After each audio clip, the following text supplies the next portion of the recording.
And good day. Today we're looking at this.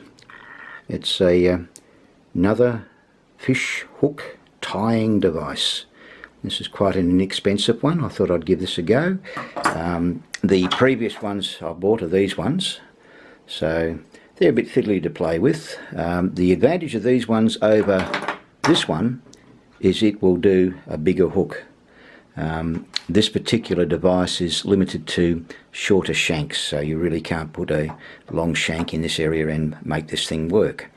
Now, this little device comes with instructions. Of course, I don't read Chinese, so it makes it rather difficult to follow it. So this is all the instructions. So I'm sure our Chinese reading public out there, the people that are looking at this, will understand every piece of it. Well, I don't, so. And on to the demonstration.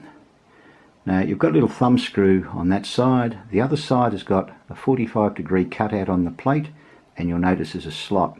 Now, the slot is where the hook fits, so it just slips into that little position. Leave the shank hanging out, or the shaft. Give it a good twist so it's nice and tight, so the hook's just sitting in there, as you can see.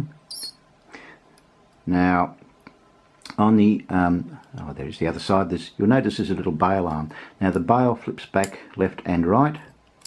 Make certain that the bail itself is pointing towards your handle. That's important.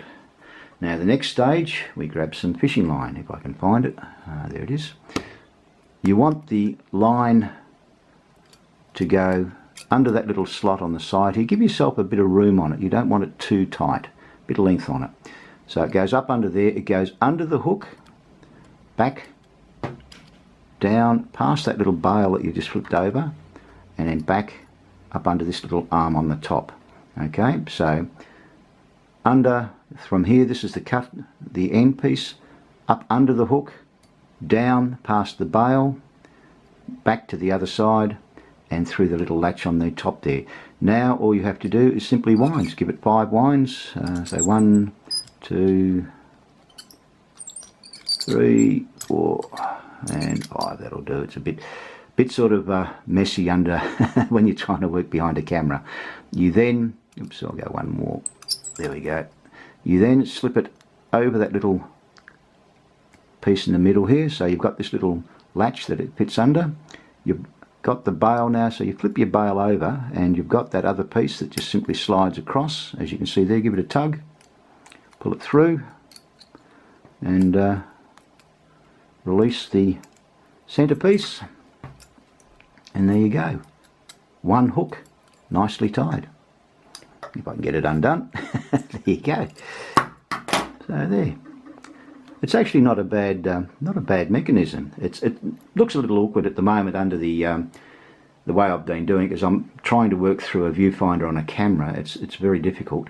But if you're actually using the mechanism without the camera, it's very easy. It does a good knot, does it very simple, and I'm quite impressed with it. It's definitely better than these ones. These are really fiddly compared to this thing, and the difference in price is minimal. It's I think I paid about $2 for this, and this is $2.85, so for a little bit more I think you get a better unit. Anyway, thanks for watching. Oops, nearly forgot. You've got to of course cut the little bit that you don't want off the end there, otherwise you've got too much, so just cut a bit there, and there you go. So nice tight knot. It's not going to go anywhere, and very easy to tie, so definitely worth the money in my opinion. Out of the two, I think this is the better of the units, and very happy with it so far. Anyway, thanks for watching.